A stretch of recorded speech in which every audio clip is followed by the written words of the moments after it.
Friday. Why? I have no idea. I have That's no hilarious. idea. But It's only Tuesday. it's only Tuesday. I have a busy week this week. We have Lama San Kappa Day coming up on Thursday and the movie night on Friday. So I many gotta fun I things. gotta decide. There's a couple of Lama Tsongkhapa pujas on Thursday too that some Mm, centers are doing. I thought, well, that would be nice, but I hate not to come to ours. But then Friday's the movie night, and I've mhm. never seen that movie.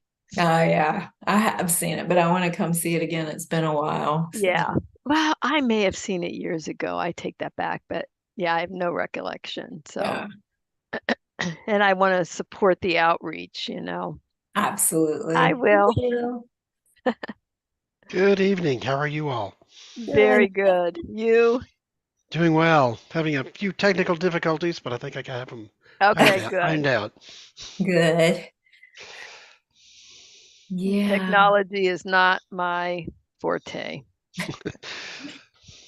Well, it usually is, at least somewhat with me, but not in the last 5 minutes. I'm gonna knock on It, wood. it happens.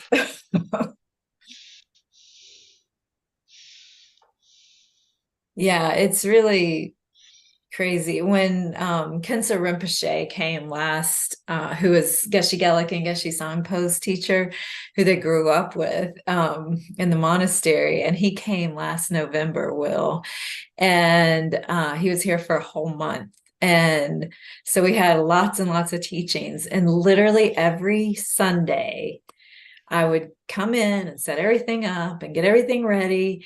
And then the technology on Sunday, whatever that weird karma was just like, we kept getting booted off of the Wi-Fi Oh and it gosh. was always on the Sunday that I know because you would ask everybody to shut off their Wi-Fi. If you're on your yes, Wi-Fi, shut it off. I we kept could looking. not we couldn't figure it out. And it was, it didn't happen on the other nights, but without fail on Sunday, it was like something would something would go on. Oh gosh. So, and then there was a bunch of people watching on Zoom and on YouTube as well as in the Gampa. And so then I was getting like all these messages from people, No. try to do this, do this. And finally one of the nuns that joins from somewhere else, I forget where she is, maybe Virginia or something. Anyway, West Virginia. she wrote in the chat, she's like, let's say Tara mantras. And I'm like, thank you, Venerable. There you go. so then, the next Sunday that it happened, I was like, right away, I put in the chat, please start saying Tara mantras while we Excellent. work through this. Excellent. Because that That's was great. stressing me out more because I kept getting all these chats like, do this, do that, do that. And I was just like, oh, we're trying. Yeah. And you can't even think because you're getting bombarded. Right, Oh yeah. right. And that anxiety, your anxiety Uh, level just goes up and up. Yeah. Yep. yeah. Not easy. But she was so sweet to just like throw that out there and, just made everything a little bit easier. That's Hi, great. Kristen on YouTube. Good evening. So I think I'm seeing it's 7:03 by my clock. Yeah. So I'm Yeah. going to go ahead and spotlight you, Karen, and we'll get going. Okay. We might have others come and, join in, but we can go ahead and get started. All right. I'm going to change me to gallery. Okay. All right. Thanks, everybody. I always admire folks that stick this out this time of year. It's such an incredibly busy time of year. So, my kudos to everybody. And this is our fourth class. It's unbelievable to me. Just one more to go. So, again, feel free to ask me questions. We'll do a quick review of some of the information from last week, but anything that you have niggling at you, I never ask questions. And it's interesting because we do a lot of psychological safety in the workforce. Like, how do you make employees comfortable to speak up when they have an injury or they made an error? But what hit me was we learned this in grade school that we raise our hand and then people laugh at us or people call, we feel like it's a stupid question and we should know it. And we carry that through with us to this day. And so let go of any of that. You can type it in a chat anonymously if you don't want to ask your question out loud, but there is no stupid or wrong question in Buddhism. Now, I'm not saying I have the answer for you, but either Linda or I will get you the answer. So ask. So before we talk about tonight, we covered a lot last week. We're going to cover several hot topics tonight in Buddhism, continuing on with the philosophy of Buddhism. But let's just do a brief mindfulness meditation just to bring our attention back to this space, letting go of our day and, whatever unfolded during your day, just begin to let go of that so that we can be fully present. Like that's the main help you get when you set intentions and meditate before you start something, and then you get the full benefit when you dedicate. So just go ahead and sit in a comfortable position. Practice the 7-point posture if you want to. Becomes a habit sooner or later, so you just do it. And just take a few nice deep breaths.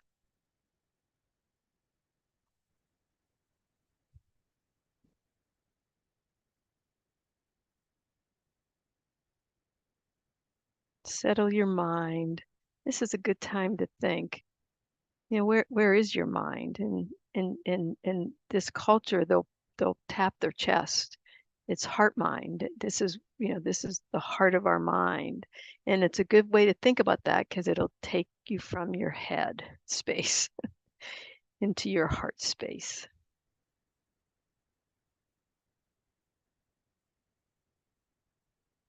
And then just return your breathing to a relaxed, comfortable pace. And as you do so, just begin to think about your intentions.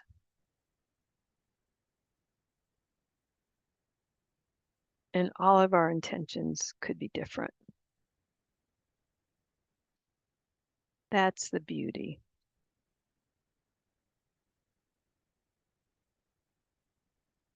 It always includes your own well-being, your own peace of mind for the meditating and for just learning about Buddhism and taking with you the principles you want to take with you. And then expand it, that your well-being will influence the well-being of all around you. And then it ripples. They'll influence who they come in contact with. And it really is this wonderful positive ripple effect.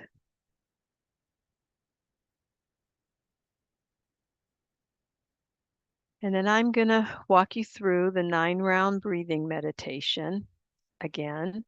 If it's not your thing, tune it out and just either count your breaths or awareness of breath, anything where you're focusing on an object.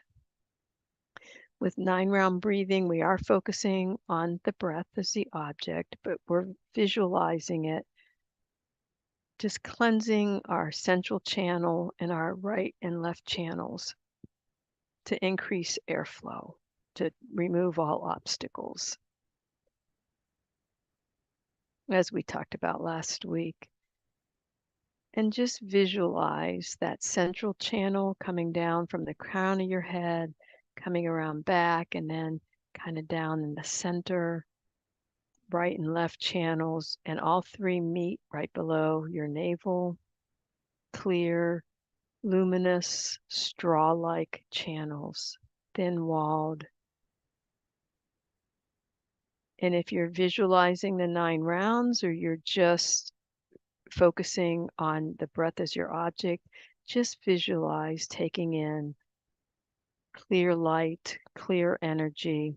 It's flowing through you and you're blowing out, you're exhaling just impurities, delusions, just soot. Just picture it like smoky soot. So take a nice deep inhale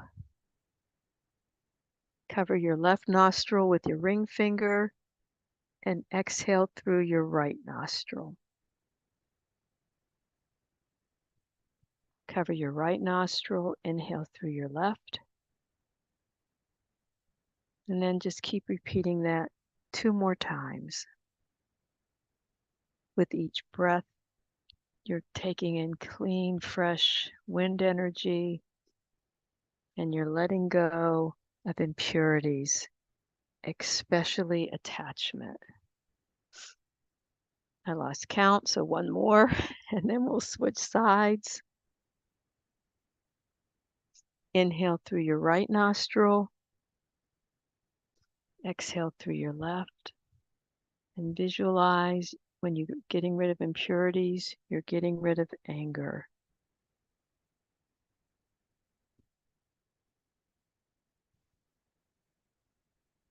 And 1 more on your own count.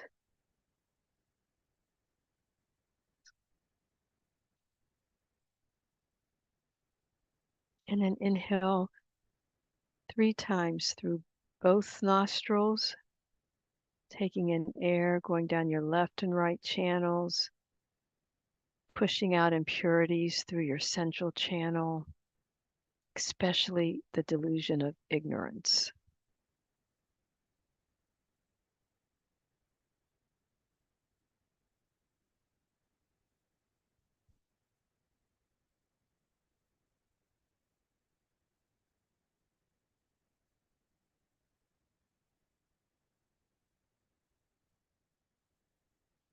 And just return to a nice normal rhythm. When I do 9 round, it's pretty forceful. I want them gone.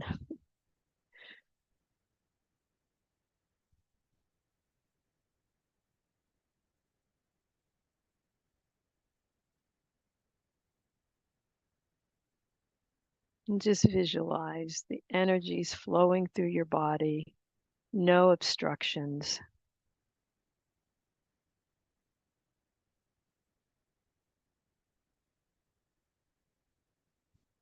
You can breathe out all the positivity to everybody else that's in your household, in your neighborhood, pets and little critters included.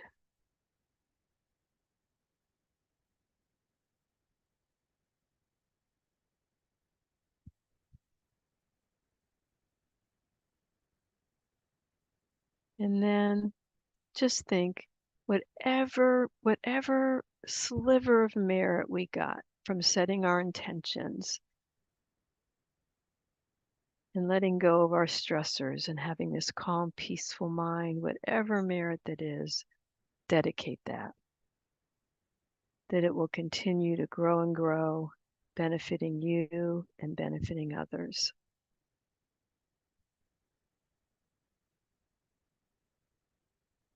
And then just return your attention back to this space. Did anybody do the 9 round breathing, or did you do just watch you did it? I like it. It wasn't my favorite. I only made myself start doing it again regularly, probably maybe not even 5 years ago. And now you just don't feel right without doing it. So it grows on you. If you don't like it, it does grow on you. I kept telling my prisoners that they didn't like it at all.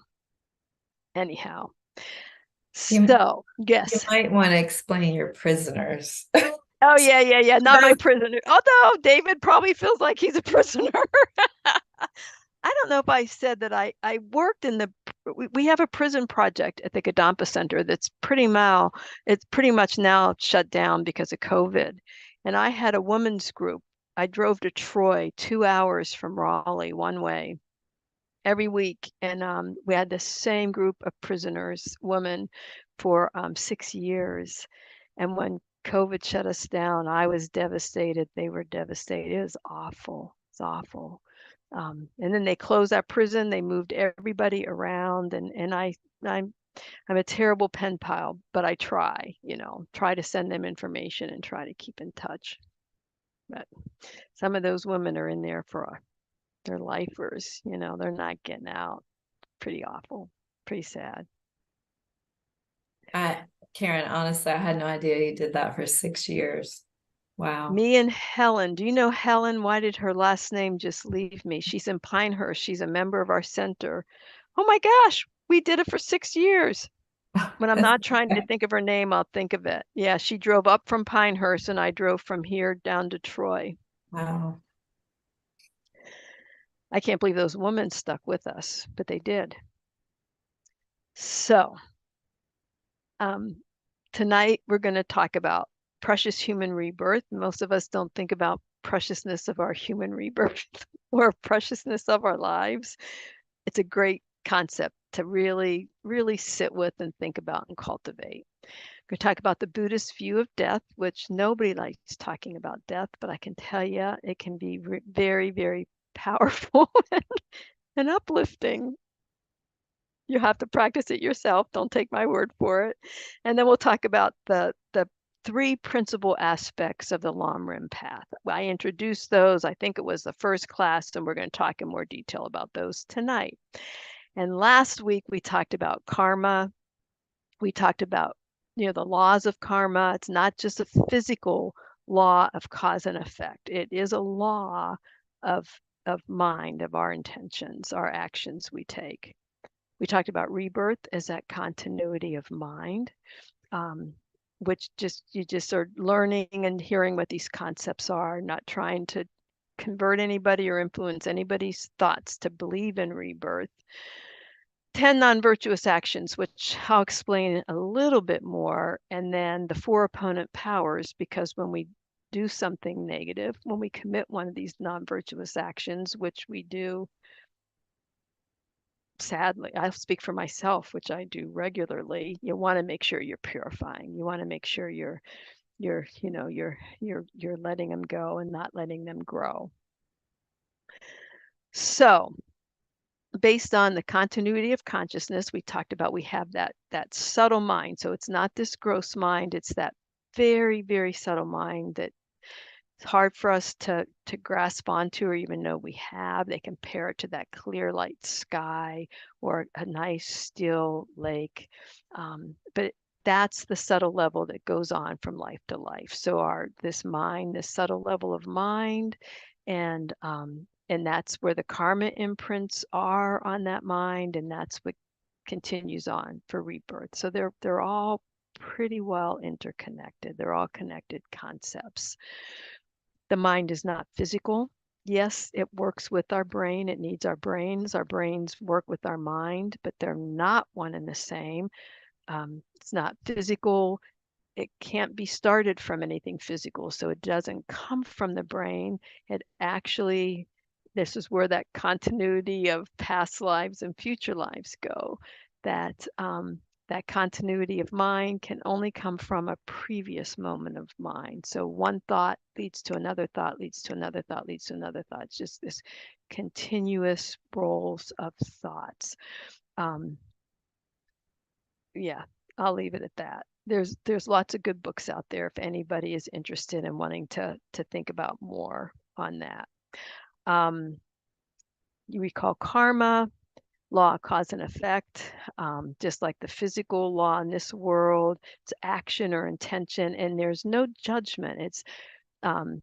There's no judgment.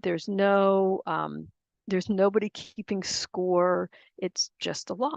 It's just what happens. And every action, intention of body, speech, and mind is leaving an imprint on that subtle consciousness. Most of us don't even know that we did something that would cause that, but it's just a natural process that happens. So all our actions leave that direct imprint. If you want a good indication of what your past life was, we talked about that. Look at this life now, give you a pretty good idea of our past life. And if you want to know what your future life is going to be like, you can look at your mind now and some of those actions of body, speech, and mind that we're committing, and you can predict your future life as well. And if that doesn't stop us in our boots from doing something negative, I don't know if anything will. I don't know if anything will. Positive karma can only produce happiness, and the negative karma that we accrue can only result in suffering. Those negative actions only result in suffering. The question came up, I don't know if it was somebody on here tonight, the question came up about are we pretty much a shoe-in for a human rebirth? And I'm going to talk about Dzongkar Rinpoche. He's a different tradition than us, but I really like his teachings. So when I talk about him, I will preface that this isn't from FPMT. But why did I bring him up now? Oh, terrible, terrible. Oh, talking about rebirth and guaranteeing if we will have another human rebirth. And he was like, somebody just asked him on a teaching I was listening to, and he was like, no, heck no.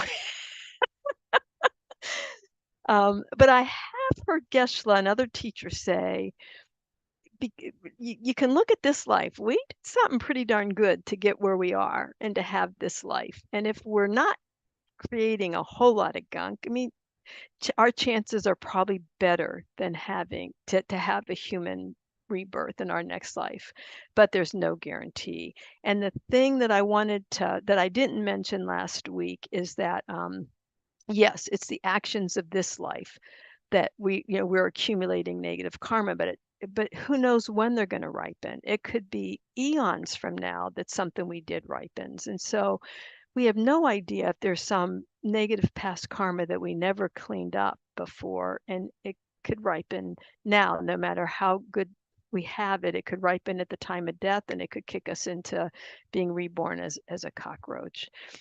We can all hope not, and we can all we just want to keep working towards that. We're going to have this incredible human rebirth, and do everything we can to purify, not just what we did today, but to think about what might we have done in our past life that we need to purify now.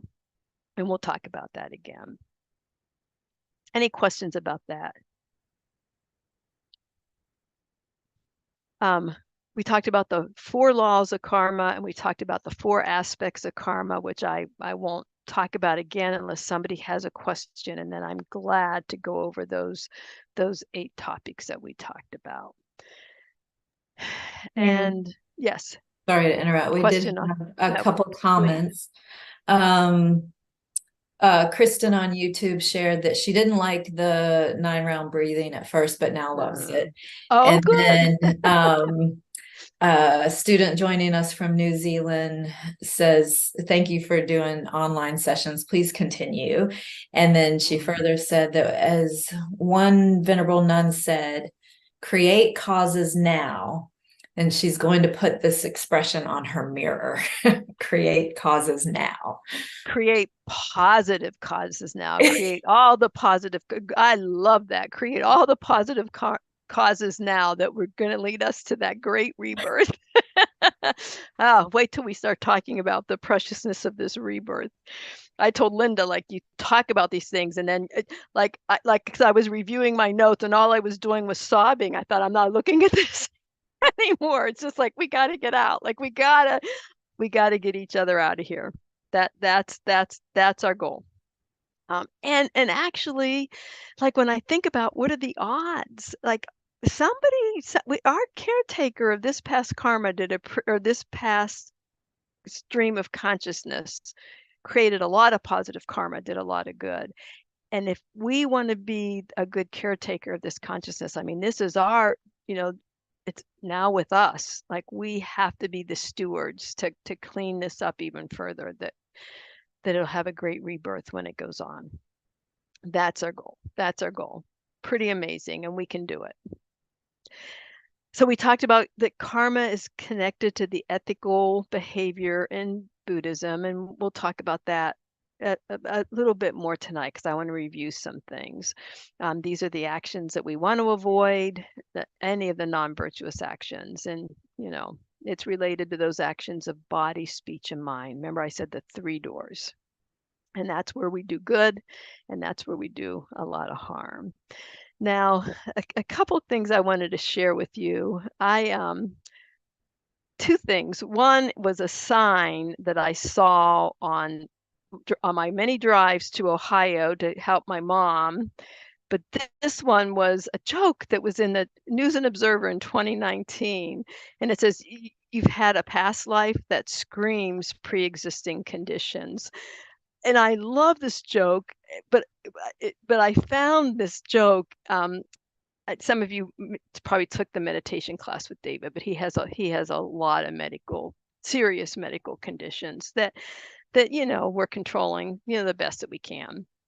But he was talking to one of the geshes, and he said, like, what, how did this happen to me? And he looked him straight in the eye and said, oh, you murdered some people. He said, not one person, you probably murdered a lot of people in your past. um, Nobody can say for sure how karma ripens, but when there's something serious going on, usually you did something horrible that it's popping out now. So that's become one of my favorite jokes. Is, yeah, we scream our past lives, that our pre-existing conditions scream that. So this I saw this billboard on my way back from Ohio last weekend, and I forgot to show it to you Tuesday, but huge yellow, huge billboard. And I looked it up. It's a guy in South Carolina who's been putting these billboards up all over South Carolina. And now he's putting them up. I think I saw this one in Virginia. I think West Virginia. We were outside of North Carolina. It might have been Virginia. But forgive my sins, Jesus save my soul. And that's kind of the thinking in many of the Abrahamic religions, is that you don't commit a non-virtuous action because it goes against God's will. And God is the source of morality and judgment. And so we tried not to do anything to displease him. And then to purify, you pray to God to forgive you. Like, that's the only being that can forgive you. You can't purify or forgive yourself. And that is pretty much, Buddhism doesn't have anything to do with that. There isn't an authoritarian that passes this judgment along. It's just this neutral law of cause and effect. And we can only purify ourselves. The Buddha can't. The Buddhas can guide us. The Buddhas can do a lot to help us and guide us. How did any of us get to where we are and find our center? It's kind of pretty amazing that happened. So something guided us here, whether we know it or not. So that's the belief. Sometimes I think it'd be a lot easier to think that somebody else would forgive me and get me enlightened because it's a lot of work that, yeah, I don't want to fail miserably at, but it is our responsibility one way or the other. Okay. I'll share a few other things that just have to do with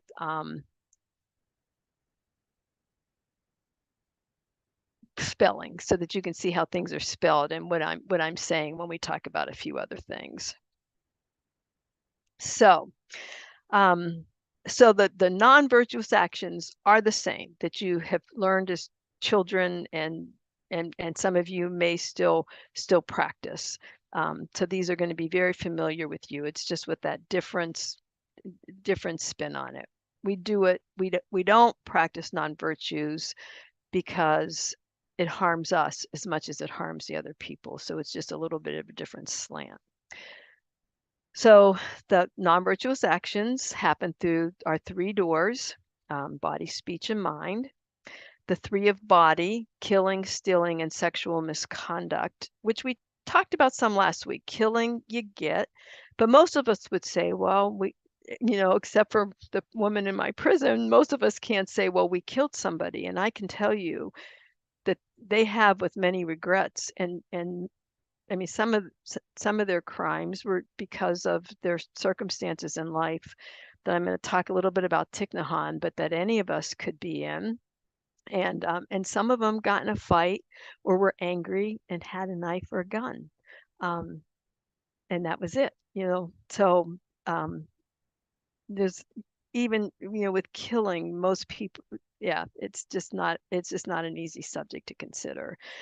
But in Buddhism, it's not just killing humans is high level. Killing insects is still killing. Um, killing animals is still killing. If you're the one killing, it doesn't mean Buddhists are vegetarian. Many are, but that's not a requirement. It's just how you're killing and the respect and how you're raising animals. But Lama Zopa Rinpoche would say, and I heard Rabina say this. If I think some of you don't know Venerable Rabina, and I hope you have a chance to take classes from her, but I don't remember her exact words. But it was something like, "Oh, you vegetarians think you're so high and mighty," and she said, "My stake less beings died than your gardens that, even if they were organic, how many beings died in your garden so you could have those fresh vegetables?" And yeah, she had no mercy, no mercy, because we kill all the time. I heard Lama Zopa say that. Because of the circumstances we're in, you walk outside, you drive your car, we're killing beings all the time you know, that most of us you don't think about. But I mean, there are stories about Lama Zopa Rinpoche, and I know some of the nuns that were part of his entourage and would take care of him. And like it would be pouring down rain, they would be going up to his house, and he would make them stop the car at the bottom of the driveway and get out and move all the pitch black, pouring down rain, move all the worms out of the driveway so none would be killed as he drove up. And that's a true story. So he probably tried, where most of us don't think about it. So as we're thinking about the harms we did, whether we thought so or not, doesn't matter. Doesn't matter. It might not be full karma because we didn't have the intention, but it's still there. We still get that hit, even if it's minor. Stealing is anything not freely given to us. It's hard to know what that means, but do you pick up a pen at work and you think, I need to take this home. My kid needs a pen, or you just forget and you stick it in your bag and you take it home with you. Is that stealing? Was it freely given? Do you use the copier at work and work paper to make copies of something? Was that freely given?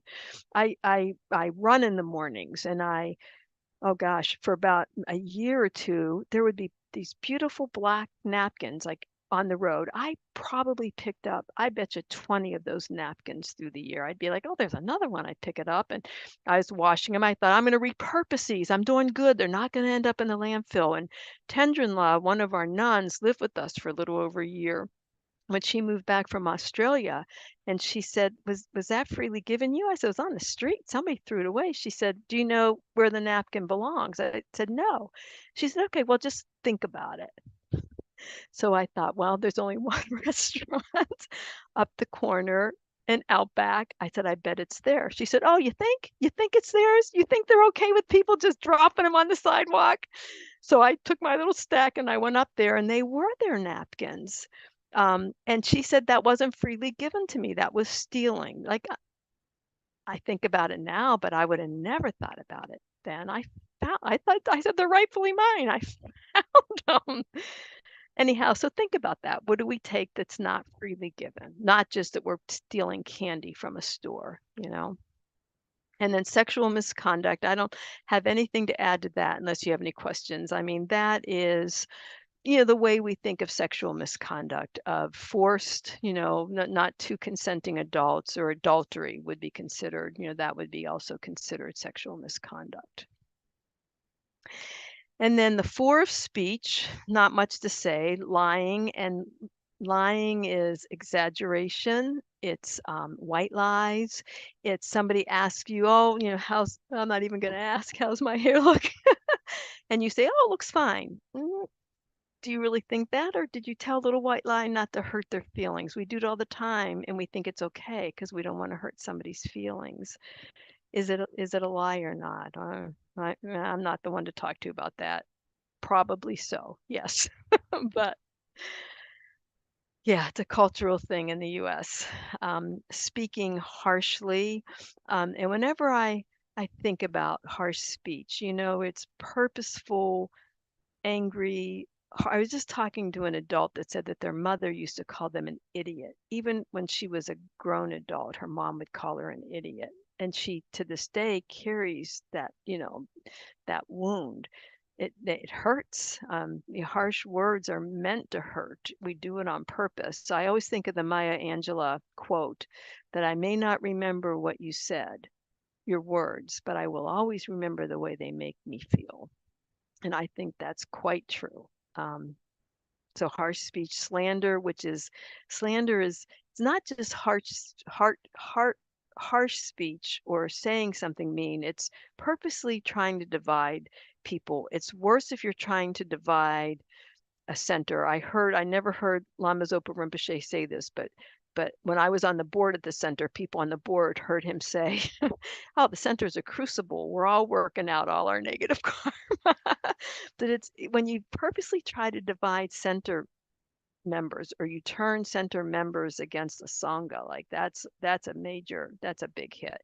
But so each of these go from little minor dings that we get, probably the venial sins I learned as a child, up to the big mortal sins that these can cause. And then gossip is idle speech, which we talked about.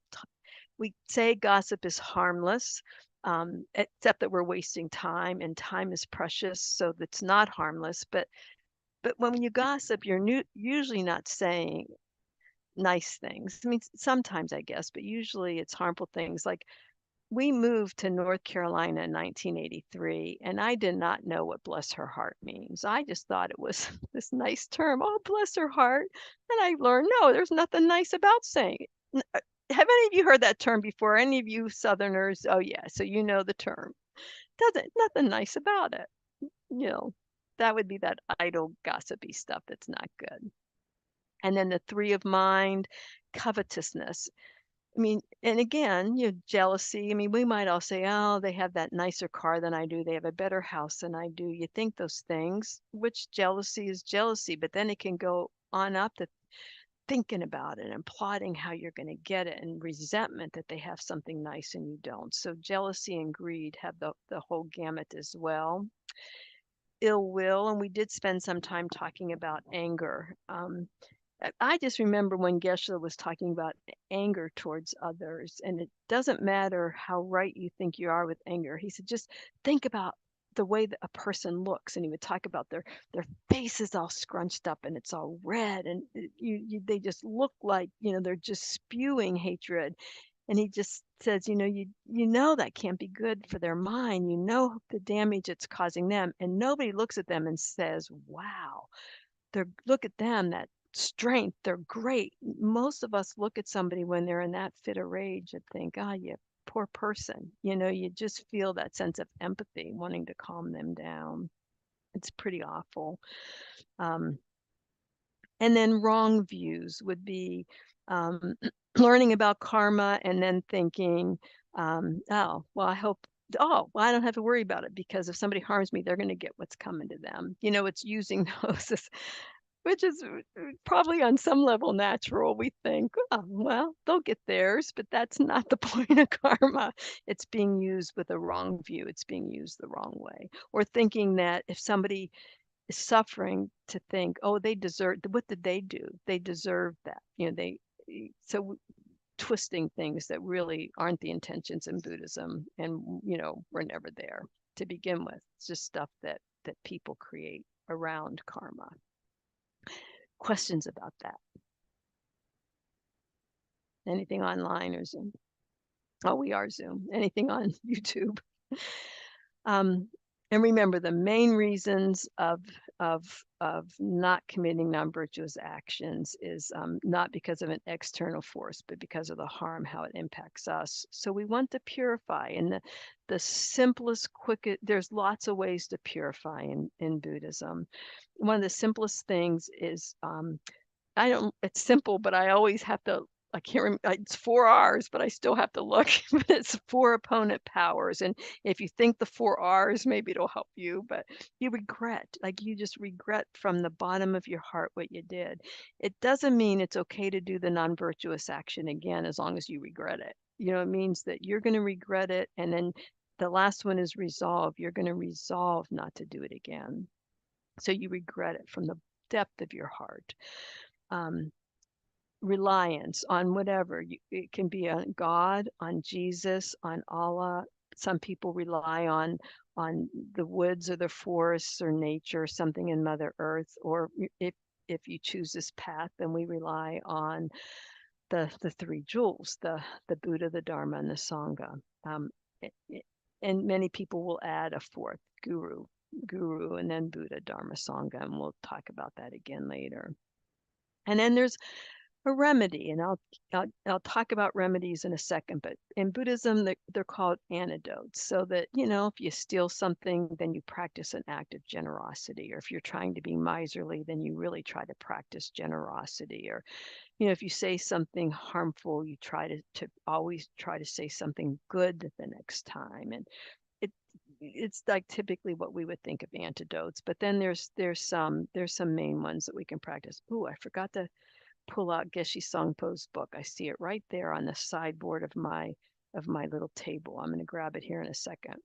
And then you resolve. And for some of us, our habits are so ingrained that you can say, I'm never going to do that again, but you're going to turn around and do it.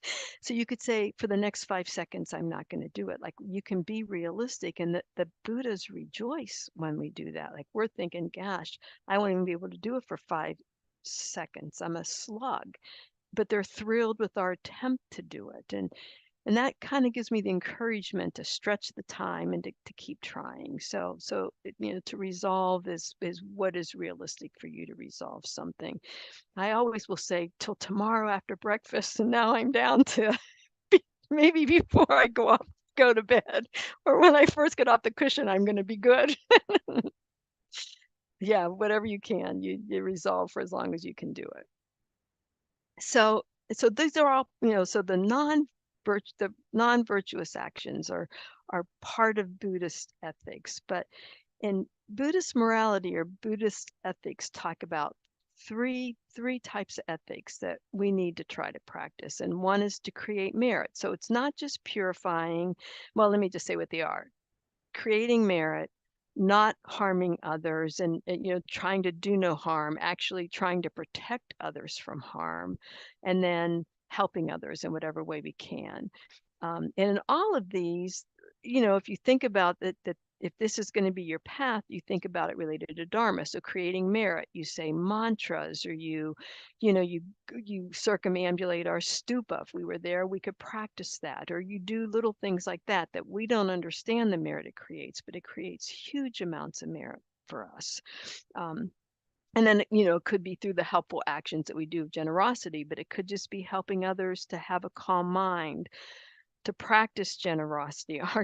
My nephew lived with us for a while, and he's probably a millionaire now. He would just hoard his money. He was just miserly. And so David would just niggle him to be generous, like to give money, or, and it started working some. So you want to help others practice, virtuous actions. And then protecting them from harm could be a number of things. But it could also be in even ways that isn't just Buddhist philosophy, but talking about some of the Buddhist principles, and that could protect their minds and their health and well-being. So it's not just a physical protection. And then some of you may have heard of the 6 perfections. Now, these are perfections, right? So when I talk about these, most of us living our normal lives will never perfect these 6, but we can practice. This is where when Venerable Rabina says, fake it till you make it, it's not like you're pretending to be something you're not. We're practicing. We're practicing because we want to get better. And sometimes you can feel like you're faking it, like, well, I'm not generous. I can't even give a beggar a dollar, or whatever goes through our minds. But you practice it. You start giving 30 cents or whatever it is. But so even though we're not doing the 6 perfections, we're practicing for when we're going to do these. And so you practice generosity in whatever way we can: money, teaching, time, love, whatever generosity can mean to you. And it could be all those things. ethics, which is the three I said: creating merit, helping others, and protecting others, not causing harm. And then patience, and you start practicing patience. I don't know what, gets your buttons, what pushes your buttons. It could be any number of things that push our buttons, from our coworkers to deadlines to waiting in lines at a grocery store. That's always a good one to start practicing. Can you wait in line when the person in front of you is writing a check or counting the money in their wallet to pay? Can you sit there and let them do that? And watch your mind, watch how it comes up, how frustrated you are because you have to get back to work, it's your lunch hour, whatever it might be. You just keep playing with it. And so find ways to practice patience.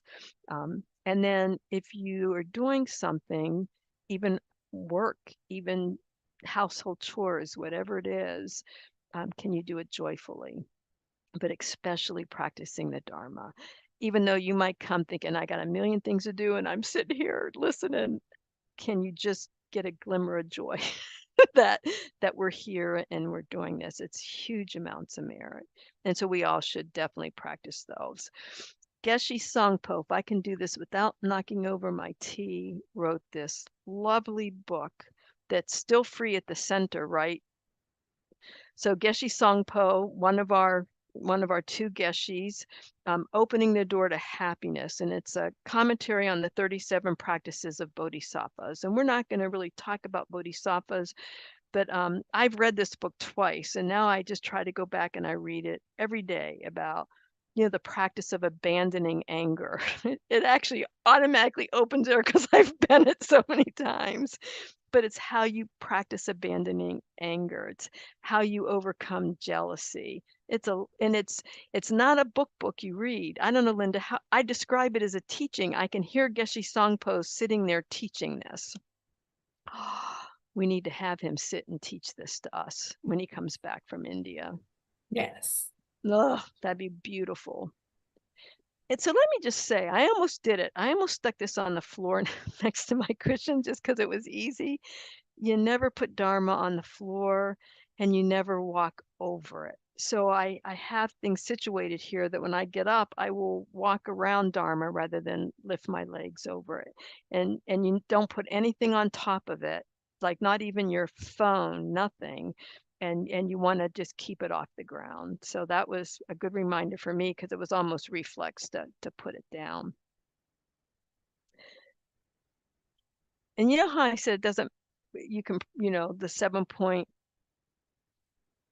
meditation position. One thing that it doesn't really have to do with that, but you can point the soles of your feet up, but what you don't ever do is point, if you're sitting, point the soles of your feet towards your altar or towards this teacher that's in front of you. I think it's just because our feet are dirty. Do you know any other reason for that, Linda? That's it, right? And it's hard because you want to stretch out your feet. It's just a habit when you're sitting. And so you can stretch them to the side, so just an FYI, I just thought about that when I almost put that book on the floor. Any questions about that? The 6 perfections or the 4 opponent powers before I go on?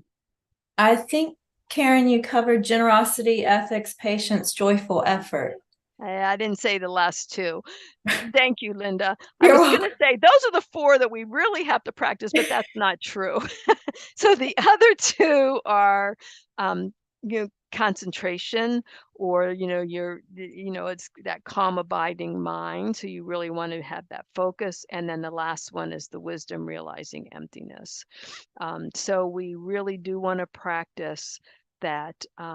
Geshe-la has taught us about calm abiding and concentration and focus, and in our own ways, we should be practicing that now too.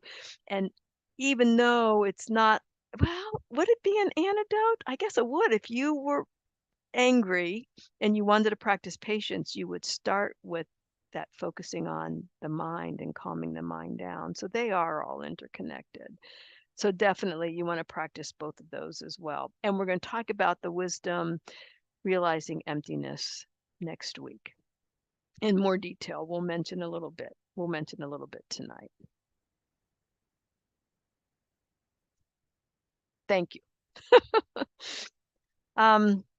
So, the consequences of not purifying, um, if we lie and we don't try to break that habit or purify, we'll carry that habit with us to our next life, and our lives could get more and more um, stronger, and they could become larger lies than little white lies that we're telling.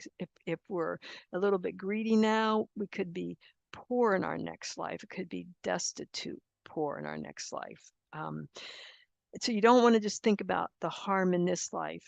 And I'm done even thinking about the harm I'm causing my next life. I mean, we are preventing ourselves from reaching enlightenment. And this is, as we're going to talk about now, is the probably closest shot we have to become enlightened. So I am going to talk about the three principal aspects of the path. So the goal is enlightenment in Buddhism. The goal is enlightenment. For some of you, it might be heaven, not going to hell. Whatever your goal is, you want to follow the path to get there. And in Buddhism, it's the path of the Lam Rim, which we'll talk about, and the three principal aspects of the path, just so you can, for spelling's sake, you can see them, are renunciation, bodhicitta, and the last one is the wisdom of emptiness, which we will talk more about next week. We'll just introduce it today. And I introduced all three of these in that first class, but renunciation is the wish from the depth of your heart. You can't bear for another second to witness suffering, and you can't bear suffering for yourself, your loved ones, other people. You watch the news, I mean, there's so much suffering in this world. It's almost unbearable to even comprehend the kind of suffering that people are going through. And we help the best way we can, right? But this is what I keep telling myself is our money's limited. Like, how many causes can you give money to? How much time and energy do you have that you can keep volunteering or keep helping people who are suffering? And one of the best things we can do is to let go of our attachment to this world and work towards liberation. Like, just make that our main focus. Work towards wanting to get out, wanting to end the suffering, working day and night, heartfelt, day and night, and never giving up. And it's giving. Renunciation doesn't mean that we have to become sangha. It doesn't mean we have to go live in a cave and not take care of ourselves. And actually, the teachers would say, no, it's the opposite of that. You want to take better care of yourself. You want to live a longer life so you have longer to practice. You want to have a safe space where you can meditate. You have that safe space now. We want this life of luxury, but renunciation is, it's giving up attachment. I mean, we can shave our heads and we can wear robes and get rid of all our clothes. But I can tell you, there are monks and nuns who have more Amazon deliveries than come down our street. Our minds are harder to clean up and get rid of. So it's not so much that we have things that we enjoy.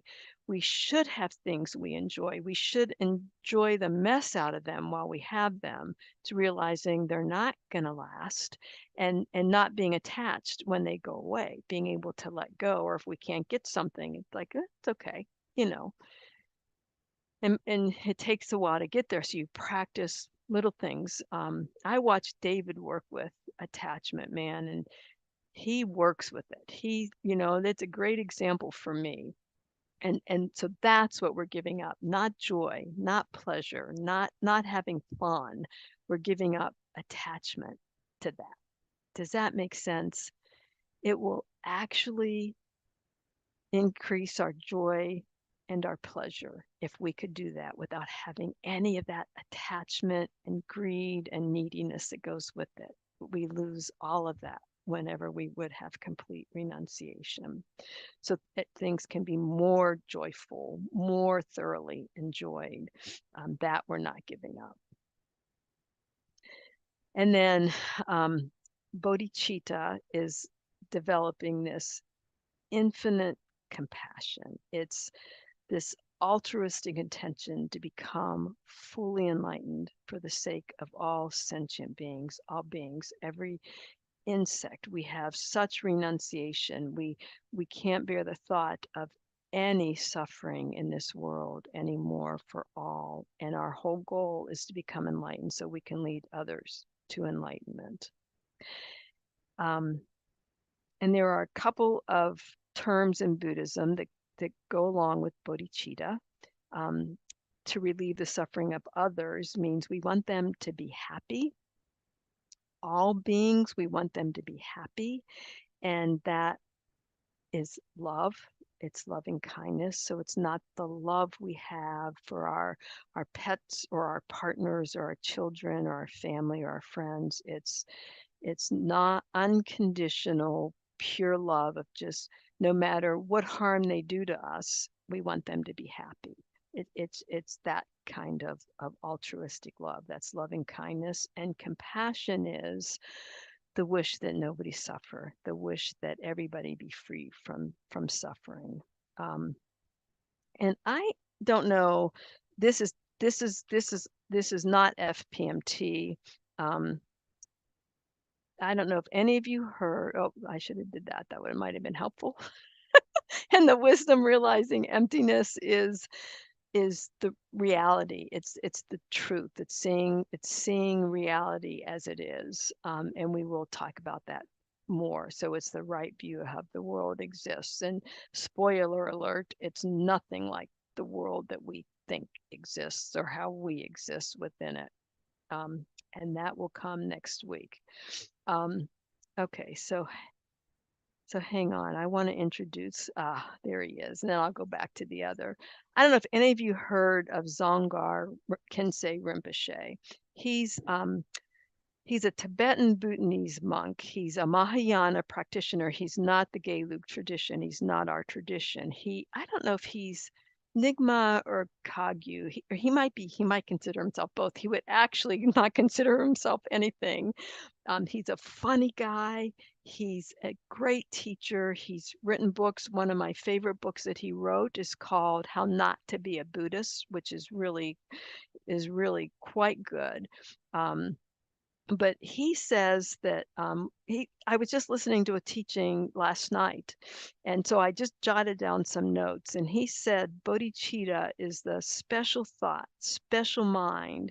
It's the ingredient of this mind that's not just love, compassion, and kindness, but it's understanding the truth that when we know the wisdom realizing emptiness, we will see suffering so clearly that compassion, the two go together. I said that compassion and wisdom were two wings of the bird, but they're actually two wings of the bird, but they are one and the same. They are connected. That we can't have bodhicitta until we complete bodhicitta. This is another part where we kind of fake it till we make it, until we're enlightened, and then it's just automatic bodhicitta. You almost can't have one without the other, is how I understand it.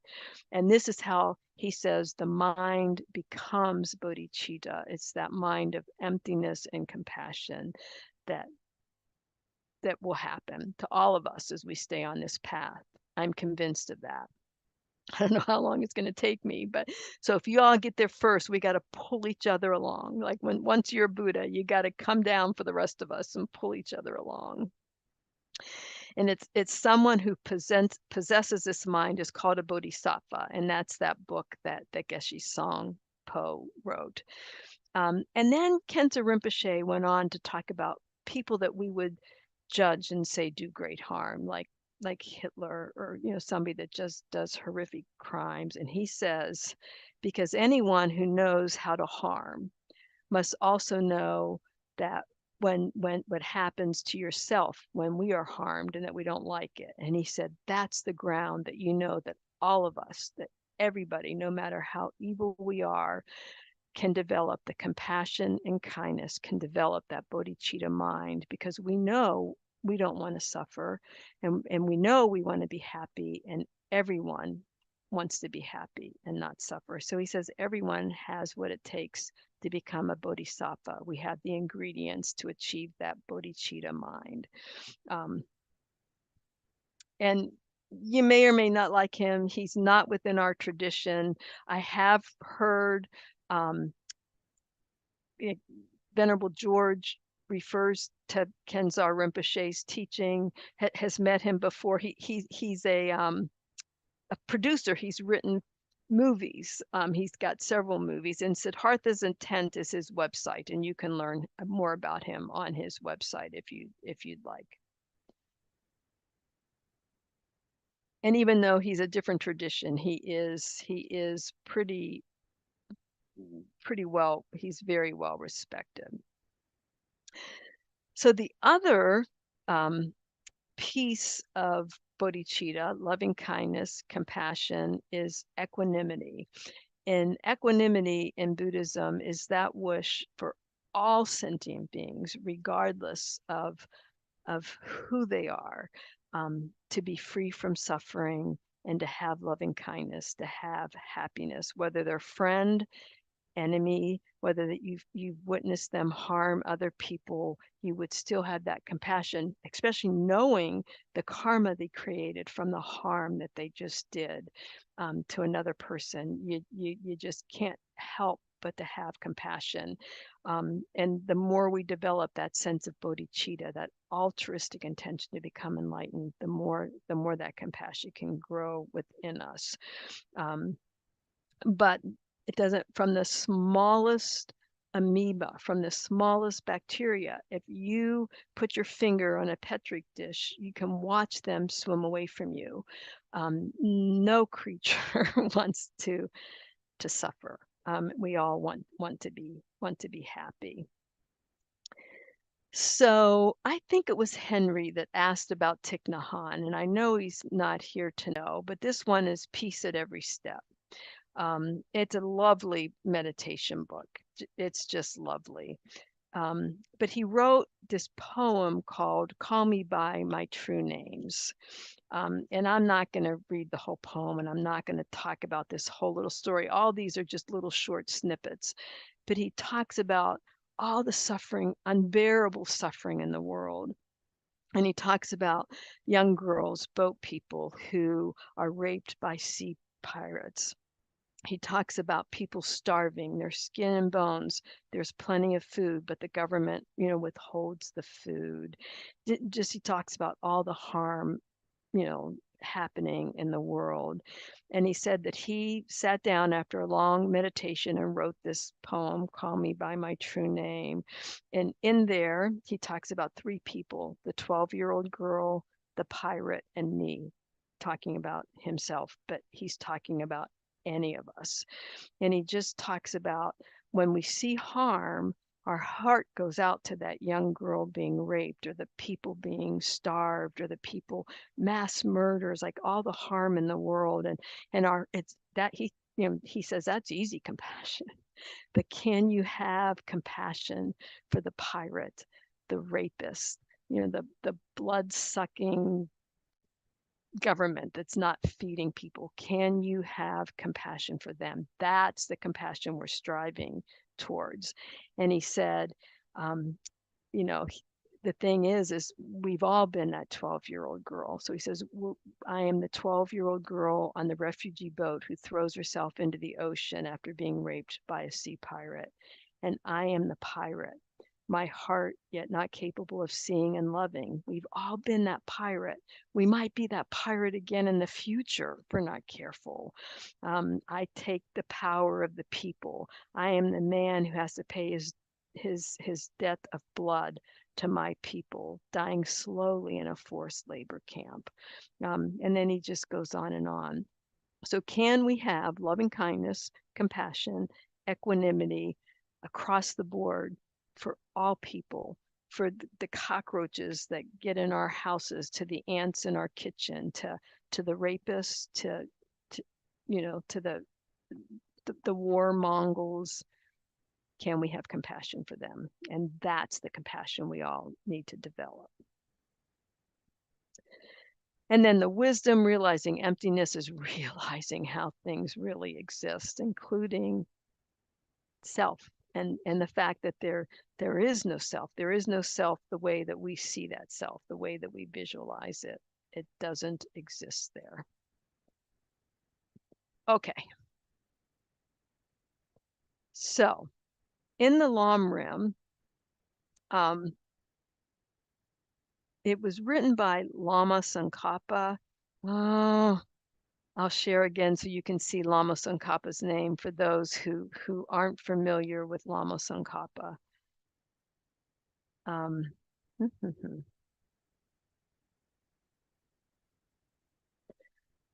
So Lama Tsongkhapa was this holy being who very highly realized yogi, who was born in Tibet. He was born in 1357.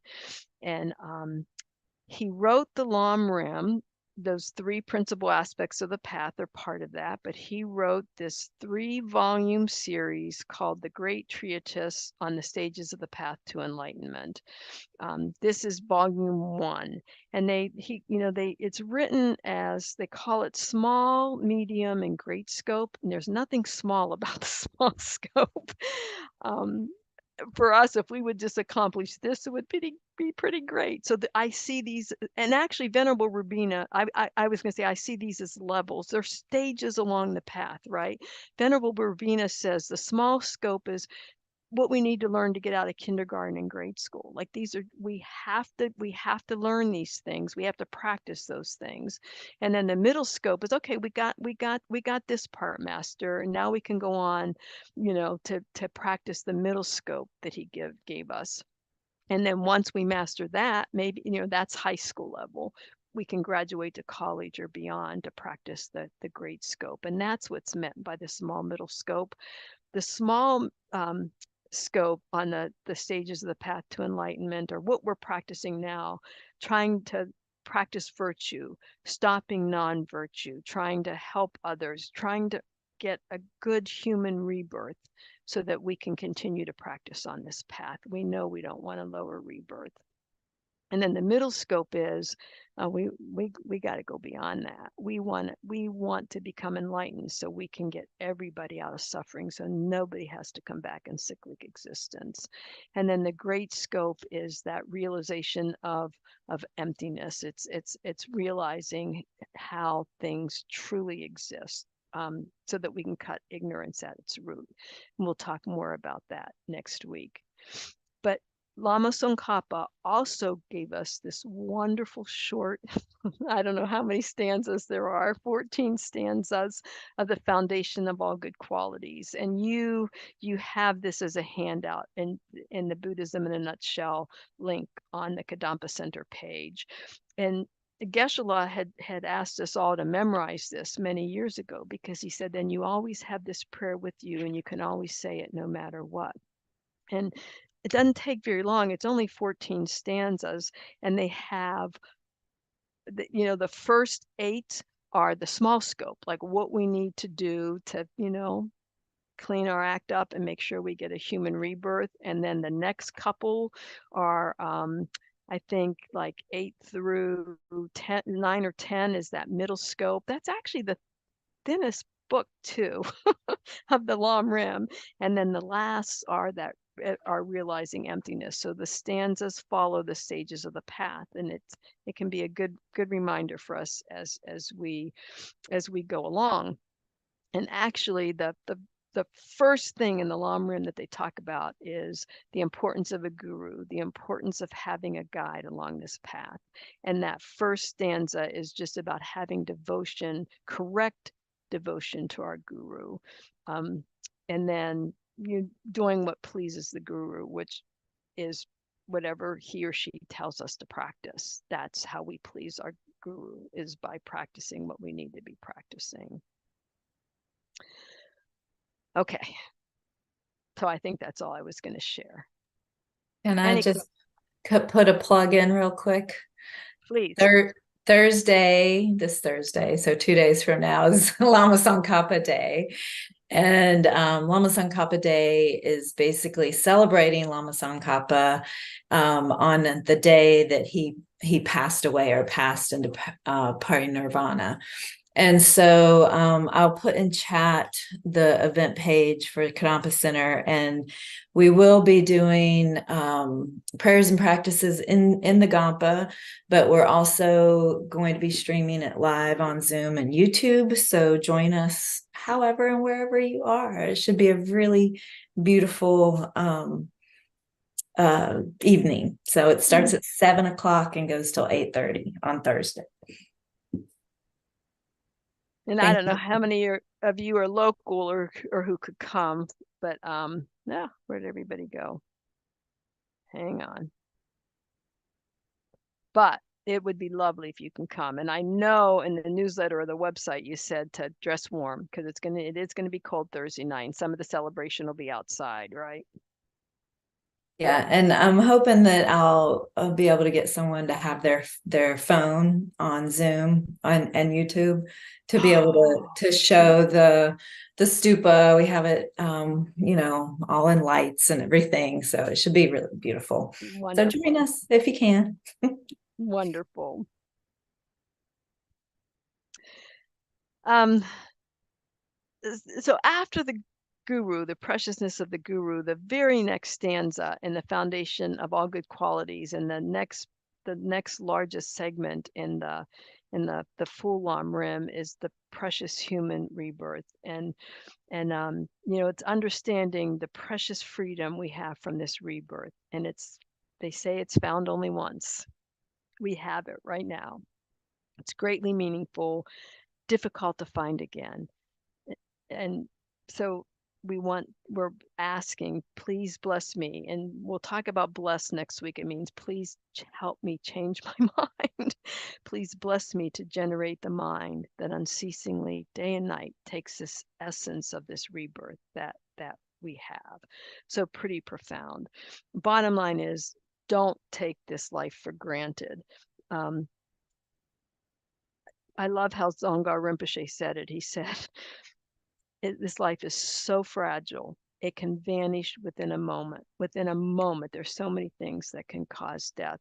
And he says, even the medicine we take to make us well can lead us to death, which I thought was so powerful. So the bottom line is, we waste plenty of our time. We don't want to waste this life. We want to use it to be a better person. We definitely want to use it to practice more. So all the masters say, you have to recognize the preciousness of this human rebirth. This is the best rebirth you can have to practice. That's what makes this human rebirth so precious. And they describe it in a couple of ways, but one is that we're like a beggar. We have nothing. We don't have enough to eat. We don't have food. We don't have a roof over our head, but we're sitting on a closed box that's filled with gold, and we don't even know the gold is under there. We've never even looked. We've never even tried to see what we've been missing. And His Holiness the Dalai Lama, I've heard him say this in public talks, that if we can even help one person realize the preciousness of this human life we have, it's like building 100,000 stupas, way more merit than even building 100,000 stupas. So we need to see this life as meaningful. Now, if you think that when you die, it's the end, or if you don't believe in rebirth, it's harder to realize the preciousness of this human life. But if people believe in heaven and hell, like my mom, I can work with that. My mom's mind is positive no matter what else is happening in her life. Like, she remains positive, and I'll work with that any way I can, just so she realizes how important that is to do. Funny story, we were doing a retreat, and my mom called me. And my mom, I said, my mom doesn't know how to use a phone. She's probably called me 5 times in her life. So I went to shut off my phone's ringing. We're sitting in retreat. I go to shut off my phone and I turn it on. And my mom's, it was awful, Linda. My mom's going, Karen, Karen, can you hear me?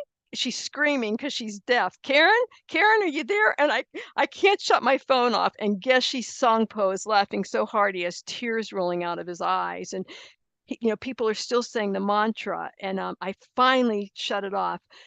But what I realized is my mom, who I can't even say the B word to, like she just loses it, was there in that retreat with us for those few seconds that I couldn't shut off my phone. So she heard those mantras, whether she knew it or not.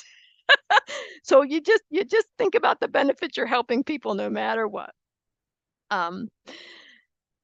But the other thing they say about this preciousness of our life is that it's difficult to find again, especially in this country. You look at other countries, at the suffering, the war, the hunger, people are losing everything, and yet here we are. To get a human rebirth and get it with all the leisures and luxuries we have now, they say is like the rarest. And they describe it as a yoke, from an ox floating in an ocean, and a blind turtle that comes up from the bottom of the ocean every 100 years would just happen to put his head through that yoke. That's how rare finding this precious human life is. That's how rare they say it is. So we have the ideal conditions right now that we need to take full advantage. This is where I get really, it's just so, we just need to take advantage of this now, because you don't know how long we're going to have this life, or that it could slip away. And we see it happen all the time. So take every opportunity we can. Doesn't mean you're a practicing Buddhist, just to practice good and not harm. And act with compassion and kindness whenever we can. That's the most important thing, because this human rebirth, we said it before, it's not guaranteed. We already talked about that. We made it this far for a reason. Any of you see Hamlet? Did anybody of you watch the movie? Not Hamlet. I'm so sorry. I do that every time. I am losing it. Hang on. It'll come to me. Play.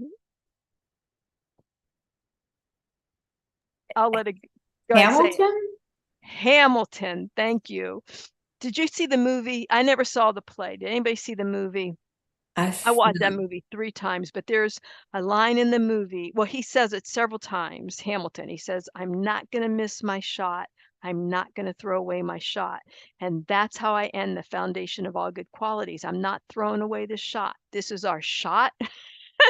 Don't throw it away. I asked Tendron, is that okay to say that? She said, yeah. It's huge. Don't throw it away. Because along that lines of this precious human rebirth, I already said that, Dzongkhar Rinpoche talked about the fragility that, we can lose this life at any time. And that's kind of the view of death in Buddhism. In Buddhism, they talk a lot about death, because you need to realize, we all know we're immortal and we're going to die. Nobody gets out of here alive. Nobody. We know what's going to happen, but we don't think about it or live our lives that way. And Buddhists would say you do need to think about that, that this could be our last day. And how do you want to live it? So from a Buddhist philosophy of death, there's 3 main topics. And within each of those, there's 3 considerations. So there's 9. There's 9 points around death. The 3 main are that death is certain, it's definite. The time of death is completely uncertain. Most of us think we're going to live to a ripe old age, but the time of death is very uncertain. And the third one is that nothing will help us at the time of death. Not our money, not our family, nothing but our practices that we have and the good that we've done. So death is certain, which is kind of the root to the whole discussion. All beings die. Everyone dies. From the second of birth, the lifespan is decreasing. As we're sitting here, time is passing. Every second that we're alive, we're that one more second closer to our death. And then the third point under that is that there's so little time for practice. Think about it. We work, we're busy, we have to cook, we have to clean, we have to take a shower, we have to, you have to go visit friends. Yet we do all these things, and we just have this finite amount of time to practice. So we spend so little time developing our minds. And those are the three under death is definite. And if you think about it, if you jump from an airplane and you didn't have a parachute, you would know you're heading to that ground and you are going to die. We're jumping from an airplane and we're clueless that we've already jumped. Like, we don't have a parachute. We jumped and we're heading to that. The time of death is uncertain. Our lifespan is uncertain. This is the first point under that. You can die leaving the hospital visiting somebody who's dying. You could die before they do. There is no certainty. There's so many causes of death, and the body is so fragile. We ride in a car with 2 tons of metal coming at us all the time, and how any of us survive and aren't crushed is amazing. We can die in our sleep. We can die playing sports. There's all the causes of death are totally uncertain, regardless of how you think that you're going to die. I read the obituaries every day, not because I'm morbid. It's just a good reminder. Oh, they're younger than me. Oh, they're my age. Oh, they died of this. It's just a reminder of the fragility of our lives. Our bodies aren't going to last forever. And the last one is, nothing will help us at the time of death. Only our practice and our spiritual insight. So you do want to think about that. If you have favorite prayers or favorite mantras, like, what do you want somebody to be reading to you, or what do you want to be listening to at the time of your death? That's what's going to give us the most comfort. Like, I made a list of prayers I'll say to my mom when she's dying and can't read her prayers, because I used to know these prayers by heart, but I don't anymore. But those are the prayers she wants to say. So I'm not going to say my prayers. It's not going to be helpful to her mind. You always, you want to think about what's going to be helpful to your mind. Doesn't matter how much money we have, doesn't matter how many possessions we have, it doesn't matter what kind of a luxurious bed we're in. None of that will help us at the time of death. Our friends and family can't help us. They can actually cause more harm if they're upset that we're dying, because they're going to be upsetting our minds. And our bodies that we have spent so much time and effort caring for, our bodies totally failing us at the time of death. And so those are the those are the uplifting thoughts that Buddhist teachers will tell us to think about every day. If it upsets you or it's not helpful, you don't do that. And Geshe will say that over and over again. Don't think about it if it causes your mind harm. But it could help us live a better life and to find more joy in life. Venerable Amy Miller, who's a Western nun, thinks she's now out in Land of Medicine Buddha. She's from Philadelphia, and she's come to our center frequently, and she's taught for our center on Zoom.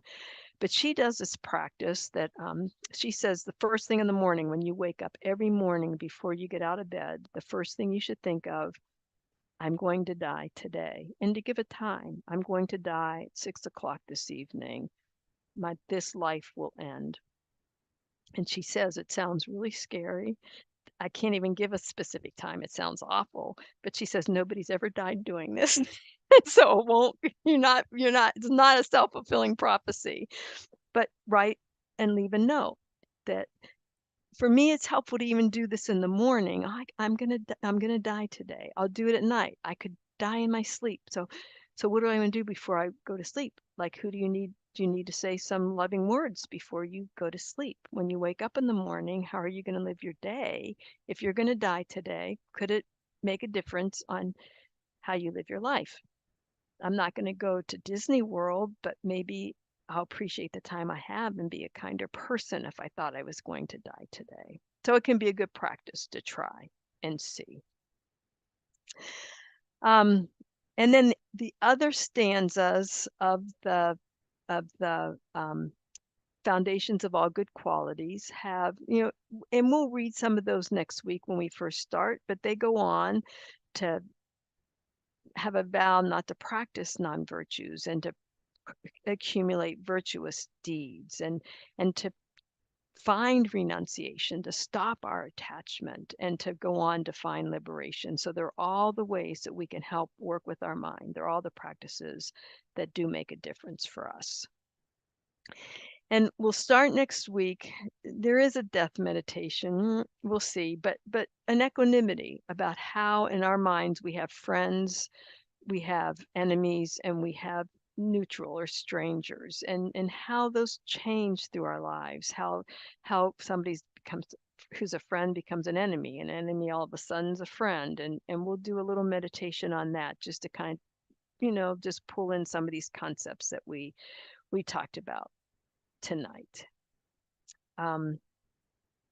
Before we stop or do a final meditation and dedication, any questions, any comments, any thoughts about precious human rebirth? Some of you've heard that term before, some maybe not, or the concept of the death meditation. I'm not saying do it, but put that aside, think about it.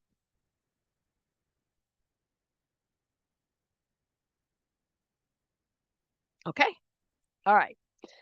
If there's no questions, we have one more class. If you have any burning questions, bring them. But our precious teacher Geshe-la will be back in January giving teachings on Sunday. So I hope many of you can come to his Sunday teachings via Zoom or in person. And then he will also do Wednesday night teachings. And then Geshe Sangpo will be back towards the end of January. And there'll be sand mandalas and all kinds of activities coming when he comes back. So that'll be good. Okay, if there's no questions, just let go of the topics. Three heavy ones. Preciousness of human life is kind of heavy for us because it's not usually how most people see their lives. Practicing virtuous actions, realizing we're not perfecting those, and then the concept of visualizing that we are going to die. Heavy. So let those go. Take a few nice deep breaths.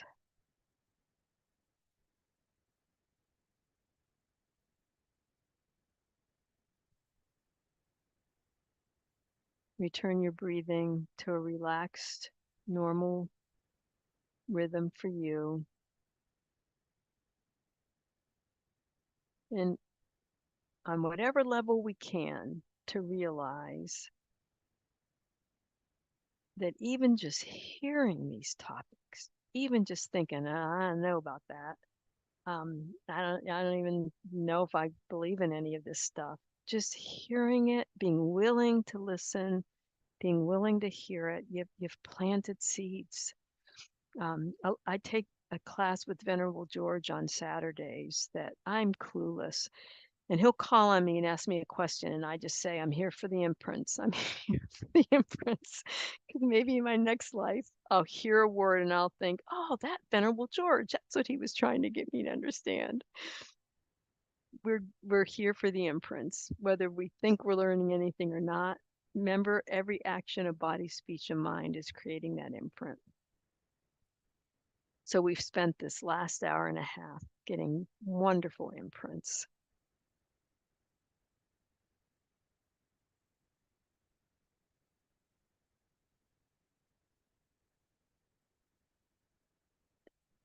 And then dedicate those in whatever way makes sense.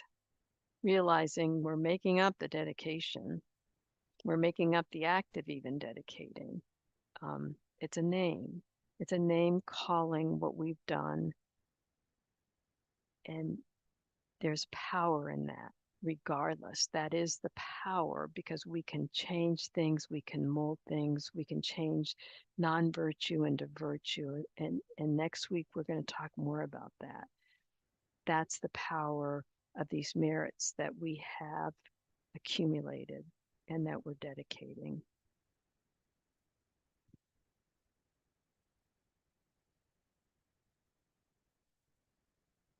And with that, you can open your eyes.